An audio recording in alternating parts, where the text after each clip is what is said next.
Today we're going to be talking about how to set and achieve your goals as a busy mom. Hello and welcome to my channel. It is my goal to help other moms like myself to achieve the things that I've achieved if they desire it. So let's get right to it. Okay. So the first thing I wrote down here for you to think about when you are setting your goals is your priorities. In order for you to know your priorities, you really need to sit down and sort of search within yourself what's most important to you.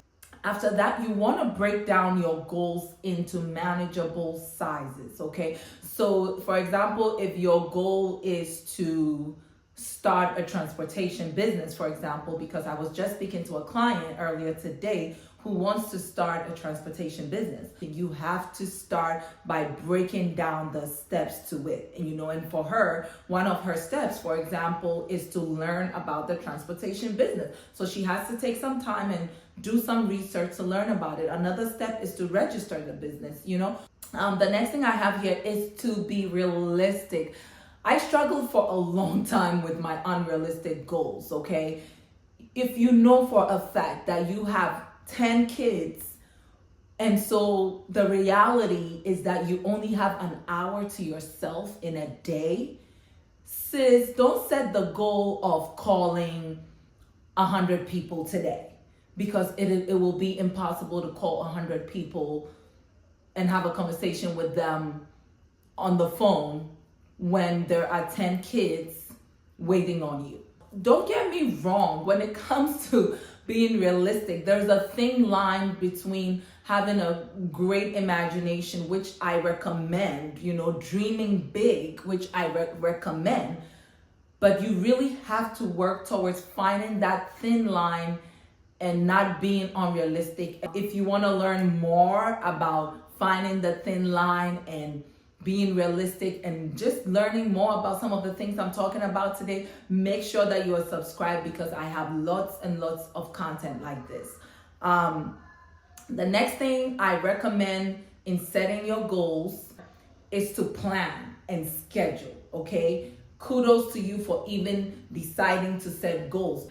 However, once the goals are set, once the priority is set, like these are the 3 that I'm focusing on for the next 6 months or for the next year, you want to plan ahead, okay? So for example, I know a lot of people usually reach out about the healthy lifestyle, which is, if you've been following me for a while, you know that is my core, that is my content, that is how I started all my social media platforms. If you're not following me on Instagram, go check out my GG's Light Instagram. It is gg's.light. I'll put it on the screen. And I have tons and tons of healthy lifestyle content over there, especially for women and for moms.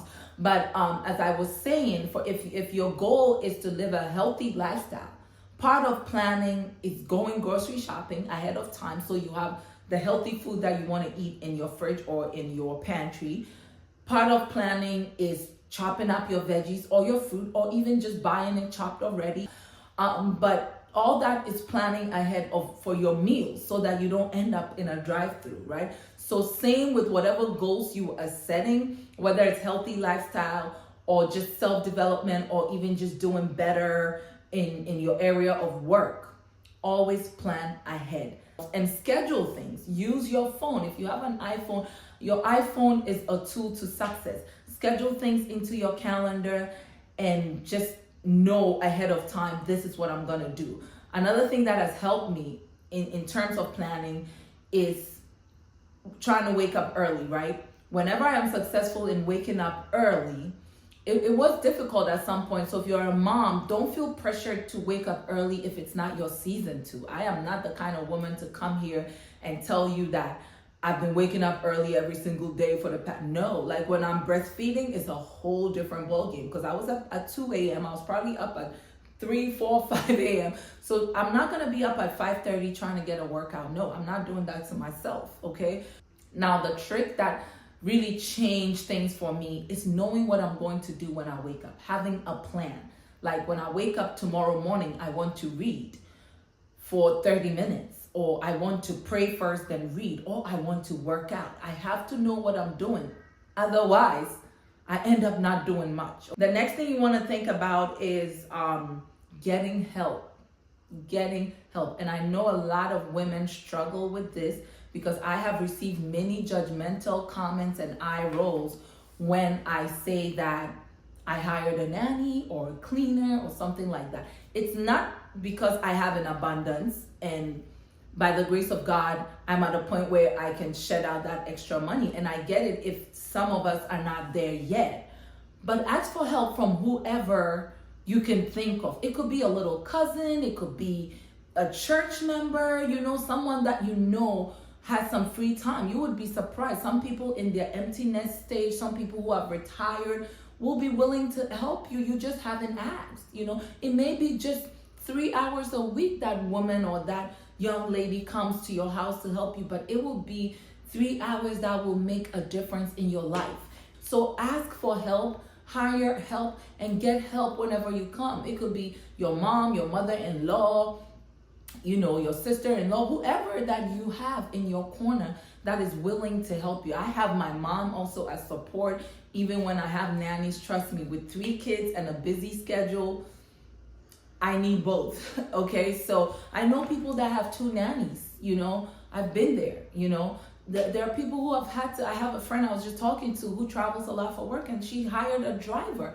And when people hear these things, they're thinking, oh my gosh, luxury, rich people. But you don't have to be a millionaire to pay someone $20, $25 to give your kid a ride from school or to school because you are overwhelmed. You have a lot going on, okay?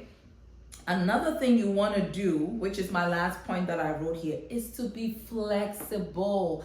Be flexible and give yourself some grace. Trust me, do not sit in your homes. This is what you don't want to do because this is what will cause you stress and misery.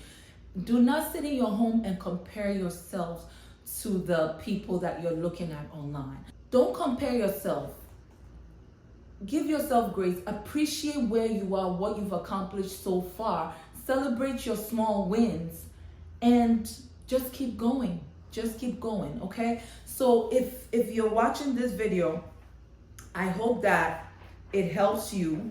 And in conclusion, I just want to say, give yourself a pat on the back, okay? For just even clicking on this video and watching it. I appreciate you so much. And if this video has helped you in any way, please like it, share it, make a comment, tell me how you're feeling right now, tell me what some of your goals are.